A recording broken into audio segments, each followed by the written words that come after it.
Grand sourire et fierté apparente, la ministre des Outre-mer Annick Girardin dévoile son équipe des Assises de l'Outre-mer.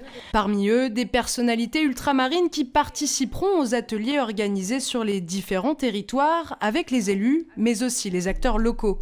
7 mois de travail sur le terrain, indépendant des chantiers de la loi égalité réelle, votée sous la précédente mandature. Pour la Guyane, il y a les accords de Guyane, il y a la loi égalité réelle avec les plans de convergence. Cela va s'articuler. En même temps, nous penserons bien sûr également à l'avenir en parlant contrat convergence avec les élus. Donc il y a une démarche très participative. Une démarche participative portée par ce comité particulier. Son objectif, déterminer les principaux enjeux des territoires en prenant compte de leurs spécificités. Audrey Pulvar a rejoint l'équipe en tant que martiniquaise, mais surtout sous l'étiquette de présidente de la Fondation pour la nature et pour l'homme. Je pense évidemment pour ces territoires, et y compris la Martinique, aux questions liées à l'effondrement de la biodiversité et à la nécessité pour nous de sauvegarder cette biodiversité qui est si nécessaire à ces territoires, mais au-delà à l'ensemble de la planète. Le reste du monde et plus particulièrement les territoires voisins.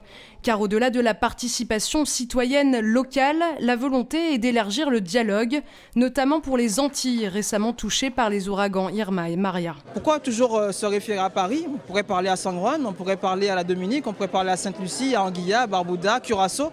On a des dizaines de radioamateurs qui sont remontés de Curaçao, de Bonnières, qui sont venus prêter main forte aux Saint-Martinois, en partie hollandaise, en partie française. Dans cet esprit, un site internet a été lancé pour faire appel aux idées des citoyens ultramarins.